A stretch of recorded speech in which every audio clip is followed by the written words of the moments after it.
The title of this course is RxJS Subjects and Operators. Subjects is half of the title of the course because, as you will see in the reactive programming patterns I'll teach you, we're going to make use of RxJS subjects as often as we do any of the RxJS operators. Exactly what are subjects? A subject is an object that is both an observable and an observer. Like an observable, a subject has a subscribe method. And like an observer, a subject also has the next, complete, and error methods. Because it's both an observable and an observer, a subject is capable of emitting values before it's subscribed to. There are 4 different types of subjects: a regular subject, behavior subject, replay subject, and async subject. These 4 types of subjects differ in the way that they interact with their subscribers. We'll take a look at coding with subjects in the next lecture. I set up this small demo to show you in action how each type of subject differs from the others. In the main portion of the screen, I have 4 cards, each containing information about each type of subject. At the top of each card is the name of the subject, as well as how that subject is instantiated in code.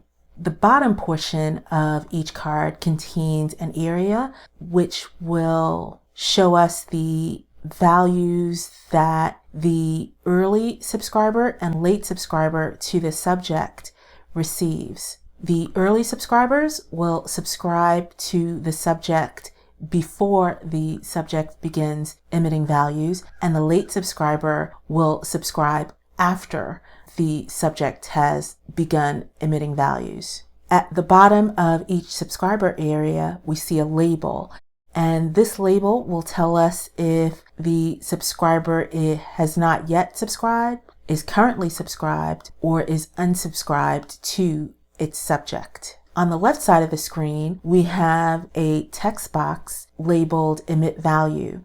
I'll use this text box to emit individual characters to all of the subjects. Below that text box, we have an area labeled Emitted Values.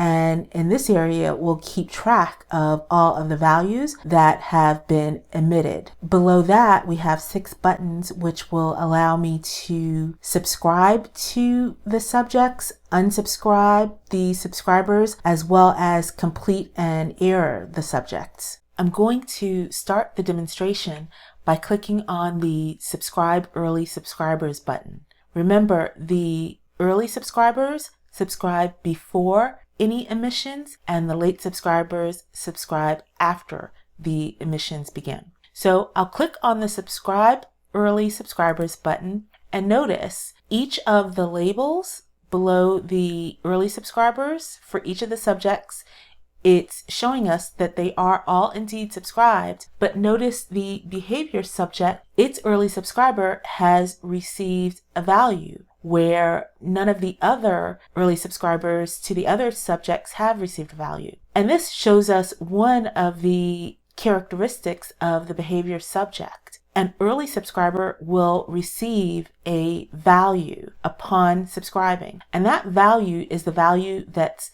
passed as a parameter in the constructor of the behavior subject class. Notice the constructor of the behavior subject is passed a string init, and that is the string that the early subscriber has received.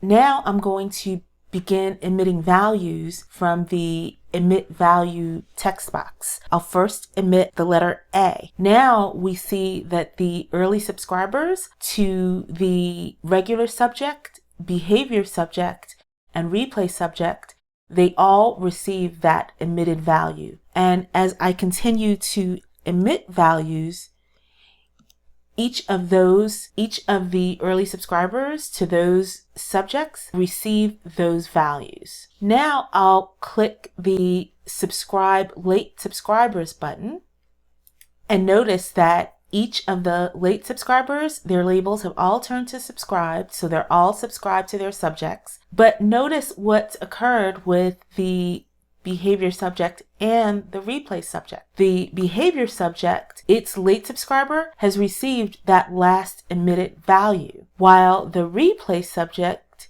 its late subscriber, has received the last 3 emitted values. That's the special characteristic of the replay subject. We can specify by passing in a number parameter into its constructor. We can specify how many previously emitted values the late subscriber to the replay subject will receive. In this case, it's set at 3. So the late subscriber of the replay subject has received all 3 emitted values. Also notice that the regular subject, its late subscriber, has not received a value. We see all of the characteristics of the regular subject. Subscribers to a regular subject will only receive values that are emitted after they have subscribed. So now if we emit the letter D, the regular subject, its late subscriber, will receive the letter D. And that's because the letter D was emitted after the late subscriber subscribed. Notice the async subject. Neither of the async subjects subscribers has yet to receive a value. And that's because of the special characteristic of the async subject. So what I'll do now is I will click the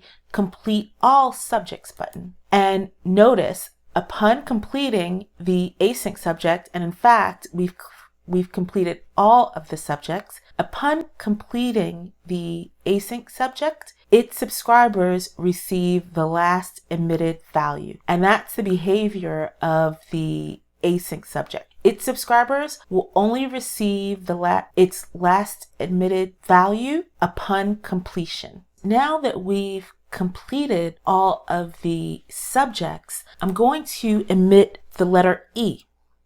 Notice none of the subscribers to any of the subjects receives that letter E. And that's because of the observable contract. The observable contract states that when an observable completes, it can no longer emit values. So none of the subscribers receive the value that was emitted after each of the subjects completed. If you're not familiar with the observable contract, we discussed the observable contract in the observables primer. So you can refer to the observables primer to find out more about the observable contract. I've reloaded the page and then clicked the Subscribe Early Subscriber button. So all of the early subscribers are subscribed, and I then emitted the values A, B, C, and D. Now I'd like to show you what happens when each of the subjects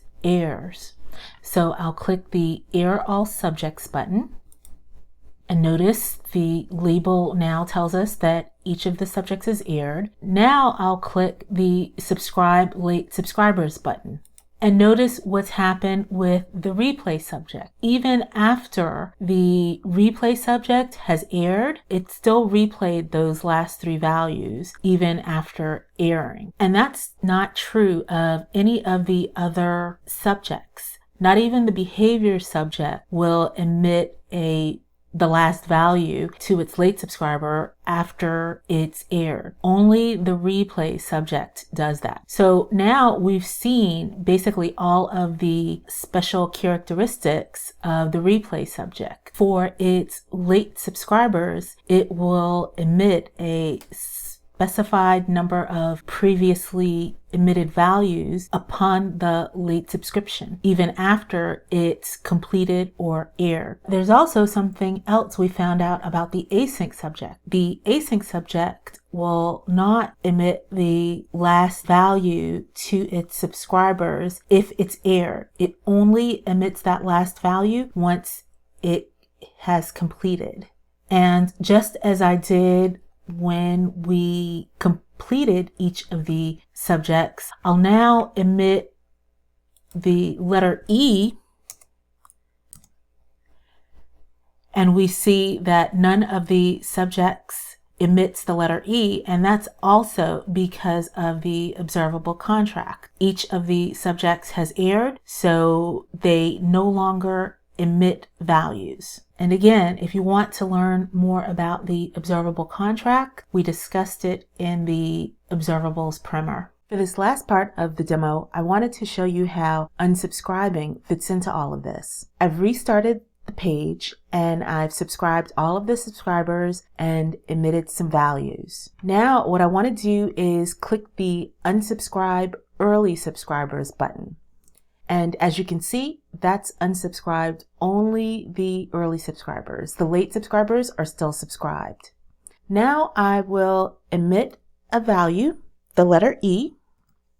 As expected, the early subscribers do not receive that emitted value. That's because they've all unsubscribed, and the late subscribers have received the emitted value. But what does that say for the async subject? Now I will click the Complete All Subjects button, and we see what occurs. With the async subject, once a subscriber has unsubscribed, if it unsubscribes before the completion happens, the unsubscribed subscriber, of course, will not receive the last emitted value. There's one last thing I wanted to show you regarding unsubscribing to subjects. I've restarted the page and I've subscribed all of the subscribers and I've emitted some values. Now, if I click on the Unsubscribe All Subscribers button, notice each subscriber to each of the subjects has unsubscribed. And if we emit a value,